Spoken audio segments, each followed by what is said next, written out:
So my story took place on August 11th, 1988, when my friend and I, who were both studying mechanical engineering at the Technical High School in Hradec, went swimming together during the summer holidays. We took our motorcycles and rode to the Olis River, which was near Tinište nad Olicí, and we dove in headfirst just like we always had before.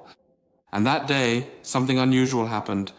It all actually started with my disobedience when my father told me to do something for him, to go buy something, and I didn't want to. So my friend and I stopped by the river on our motorcycles and decided we would go dive headfirst into the water. And that day, it was shortly after it had rained, and when I started running on the riverbank, my foot slipped. Back then we always did flips, which were dives where you leaned back a lot, and my foot slipped on the bank because it was damp and wet. And my friend, who had jumped about 5 minutes earlier, then swam to the beach.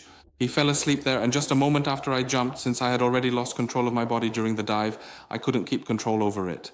I didn't manage to get my hands out in front of me, and when I hit the surface, what happened was that from a height of about 3.5 meters, I landed on the water uncontrollably, and the impact shattered my 5th and 6th cervical vertebrae, which is right around here, where you move your neck.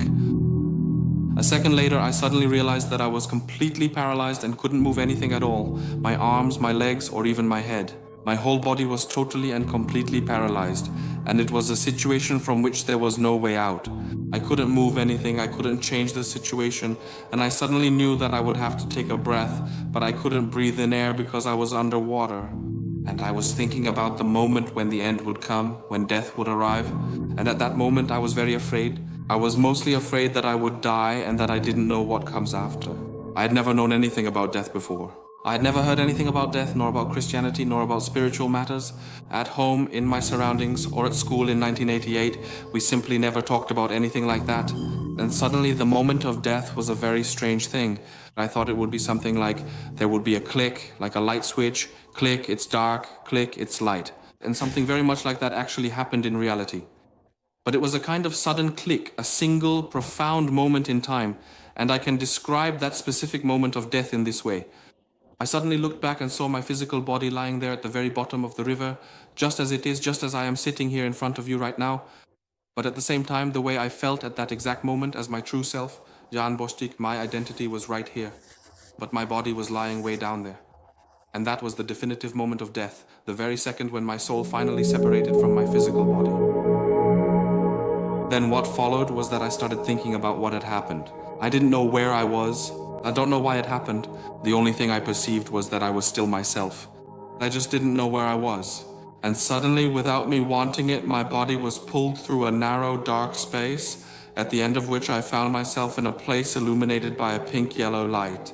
And in that place, I suddenly felt sensations of euphoria, bliss, and happiness. And the second feeling was very strange. Suddenly I felt that I had been there before, that I was at home there, that I had returned home. It was a stronger sense of home, as if even more than the home with my parents. It was very powerful. And shortly after that, something very, very strange happened. Up until that moment, I was a completely non-believing person who had never heard of the Bible, never heard of Jesus Christ. And suddenly I felt that someone had come and was standing behind me.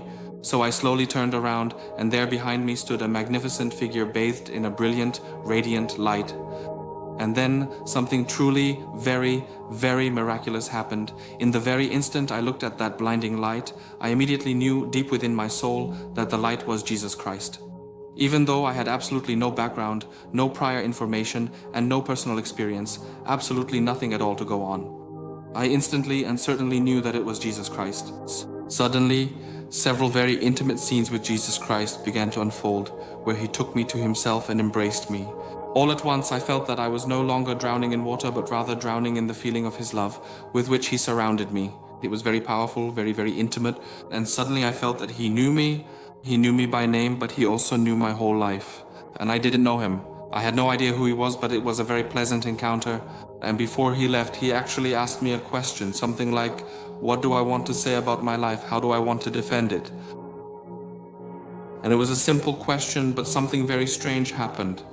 I had nothing to answer to this simple question. Up to the age of 17, everything I had experienced, known or learned, I couldn't use any of it, and I felt very uncomfortable and humiliated. I felt like I was nothing, like I didn't matter at all. It was unpleasant. Shortly after, that feeling actually faded away, and I once again felt at home there, comfortable, with a sense of bliss and euphoria. And that subspace naturally continued on, and I saw that the space split into a path to the left and a path to the right. And I didn't think about whether I would go left or right. I just wanted to keep going somewhere. And suddenly, before I reached the crossroads, right near the crossroads, I heard the voice of Jesus Christ again, and he said a sentence that I remember very well to this day: "Stop, go back, it's not your time yet." At that moment, I didn't really want to obey because I wanted to keep going. And suddenly he repeated that sentence: "Stop, go back, it's not your time yet." And at that exact moment, he suddenly grabbed hold of me, and I instantly found myself right back inside my own body.